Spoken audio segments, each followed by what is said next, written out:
Assalamualaikum warahmatullahi wabarakatuh. Kepada para pemirsa YouTube channel Ismu Yasin dan para pasien yang saya hormati, mudah-mudahan dalam keadaan sehat lahir dan batin serta dimuliakan oleh Allah Subhanahu wa taala.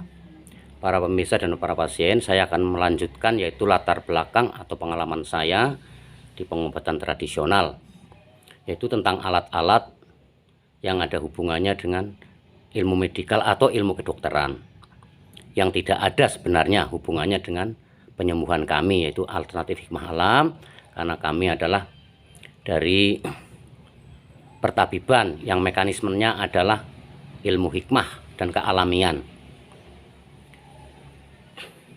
yang medianya adalah penyembuhan dohir dan batin. Para pemirsa dan para pasien yang saya hormati, berdasarkan pengalaman saya di multi level marketing atau di PT CNI Internasional, juga saya merasa ini suatu anugerah saya mengetahui ilmu kedokteran, yaitu dari pengalaman saya di multi level marketing atau PT CNI, yang saya dapat jatah seminar yang dididik di Jakarta oleh dokter Cina dan Shinsei dari Cina. Menurut saya suatu pengalaman yang luar biasa. Ternyata saya hubungkan dengan ilmu hikmah atau sejarah adanya kebesaran yang maha kuasa yang diciptakan di muka bumi ini. Itu benar-benar condong dan benar-benar membantu. Yang maksudnya, di dalam dalil, siapa yang mengenal diri kita luar dan dalam, dohir dan batin, itu sama juga mengenal kebesaran yang maha kuasa.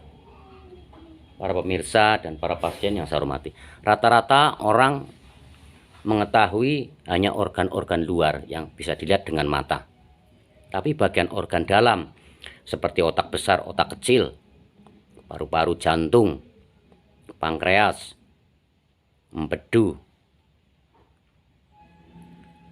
usus besar, usus kecil, usus halus, usus 12 jari, ginjal, kandung kemih, dan yang lain-lainnya, sampai ke saraf-saraf organ manusia. Itu jarang yang mengetahui, kecuali para dokter, itu pun dokter khusus, dokter medikal. Dan menurut saya, kalau saya masukkan di ilmu hikmah, itu sangat penting bagi saya mengetahui.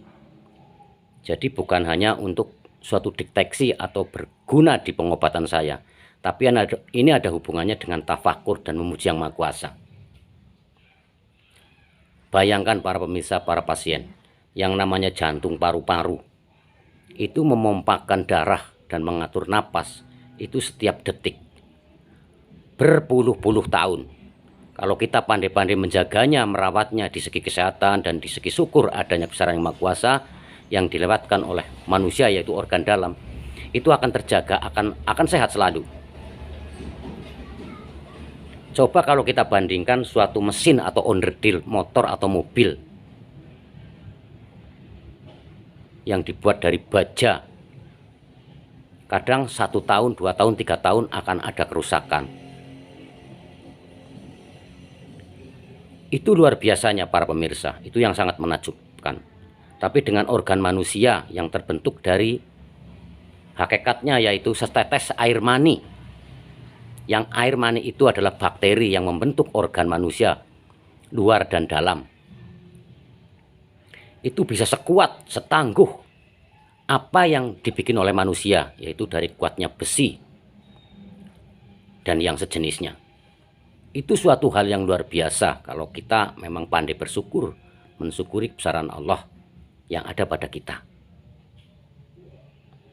Jadi ilmu kedokteran yang bagian dalam, organ dalam, itu benar-benar ada hubungannya dengan kekuasaan ciptaan kebesaran Allah, kehendak Allah yang tiada punya batas. Jadi di samping saya pakai untuk tafakur, mengetahui kebesaran Maha Kuasa, juga mengetahui organ untuk suatu penyakit yang ada di dalam.